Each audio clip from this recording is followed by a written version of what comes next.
How are you doing? My name is Victoria Mirabakini, and I am here to share with you about something so important today, and that is managing conflict. Yeah, I'm very excited to share this with you.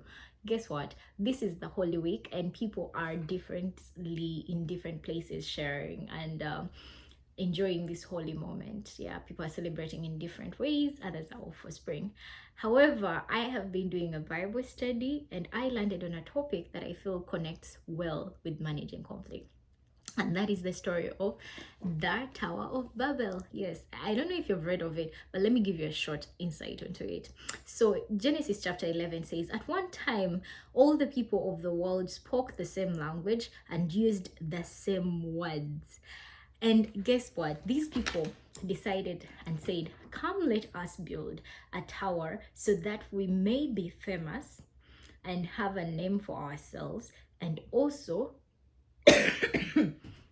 avoid being scattered, right? Excuse me. So, sorry about that. I'm having a cough, but yeah. So they were like, let's avoid being scattered. And they said, they decided, came together, and this called upon the heavens. Like God was like, come and see what these people are doing.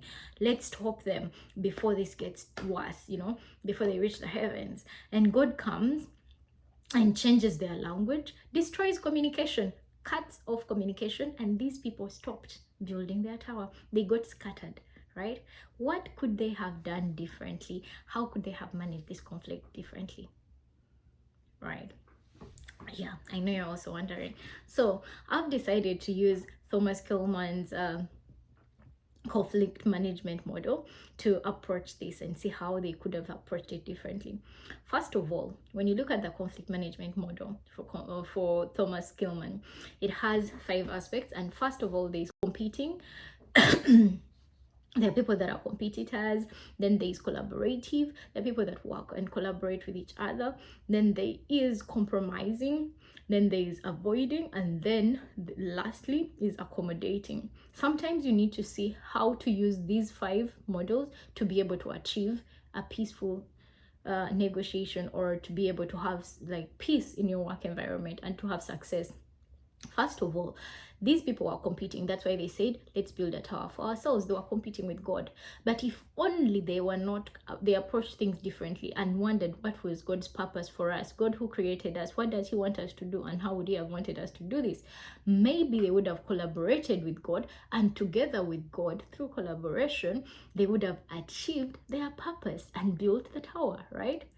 But if this failed, they could have compromised and found out, what does God want? How would he want us to do this? And maybe they would have changed their tactic and they would have still achieved their purpose. But because they did not compromise, they could have at least avoided this. Yeah, in the whole beginning, they would have avoided the conflict. If at all they had known that God doesn't want this, then maybe let's not do it, or let's do it in a different way. Let's collaborate with him and do this. And even when that happened, they could have been able to accommodate. Yes, sometimes you need to accommodate other people's ideas. You need to accommodate why they're doing this and how and what they want, so sometimes be open to be accommodative of other people's ideas. If only they had been accommodative of God's idea and what God would have wanted for them, then maybe they would have done things differently.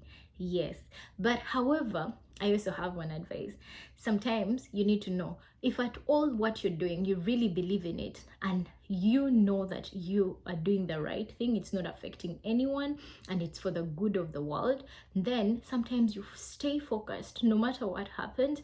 If conflict has already happened, look at how to resolve this and how to come back, and don't just avoid. Some people avoid conflict, because of that they end up not doing anything, or they end up doing something wrong. But sometimes you need to approach someone, talk to them, share your idea, tell them why you are doing this, and then come back and gather your people and start all over again. Do not give up, even when the time comes, even when things have failed. Please do not give up.